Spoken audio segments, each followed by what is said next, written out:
جناب صدر، میں آپ اور اس محفل میں بیٹھا ہر شخص اور مملکت خداداد پاکستان کا ہر باشندہ بات آزاد کی جائے تو تصدیق کرتا چلوں کہ کوئی بھی ملک، شہر یا شہری اس وقت تک آزاد نہیں ہوتا جب تک کوئی پابندی نہ لگائی جائے۔ پابندی لگے گی تو آزادی رہے گی، ورنہ وہ آوارگی بن جائے گی۔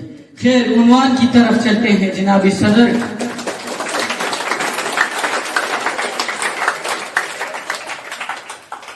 ہم آزاد ہیں، دہشت گردوں کو منہ توڑ جواب دینے کے لیے ہم آزاد ہیں، اغواکاروں کو پکڑ کر قانون کے حوالے کرنے کے لیے ہم آزاد ہیں، عوام کا پیسہ وزیر کے حلق سے 70 کروڑ روپے کھینچ کر نکالنے کے لیے ہم آزاد ہیں۔ جی جناب والا، واگا بارڈر پر فوجیوں کی پریڈ اس بات کا ثبوت ہے کہ ہم آزاد ہیں۔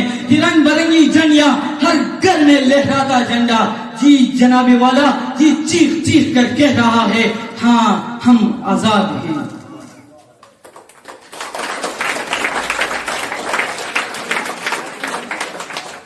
جناب صدر، آج مذہب سے عدلیہ تک، کرکٹ سے میڈیا تک، عوام سے عوامی نمائندوں تک اور قانون نافذ کرنے والے اداروں سے قانون کے رکھوالوں تک ہر شخص یہ کہتا نظر آتا ہے، یوں دی ہمیں آزادی کہ دنیا ہوئی حیران، ایک قائد اعظم تیرا احسان ہے احسان۔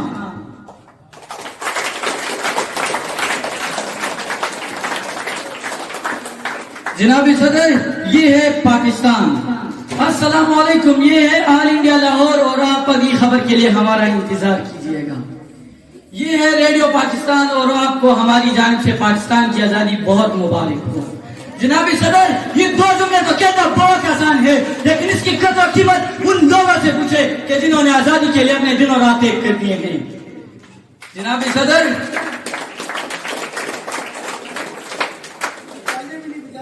میرے سینے پر لگا پرچم سے لے کر اس بلند عمارت پر لگا پرچم اس بات کی دلیل ہے کہ ہم آزاد ہیں۔ ان بلند عمارتوں سے لے کر ان چراہوں پر، آج غریب کی جھونپڑی سے لے کر امیر کے بنگلے پر لگا پرچم اس بات کی دلیل ہے کہ ہم آزاد ہیں۔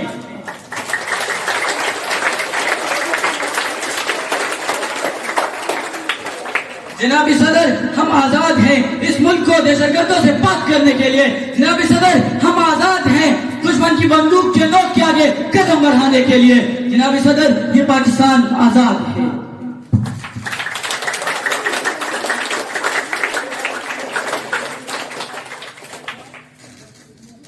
کسی کی ہمت ہے ہماری پرواز میں لائے کمی، کسی کی ہمت ہے ہماری پرواز میں لائے کمی، ہم پروازوں سے نہیں حوصلوں سے اڑا کرتے ہیں۔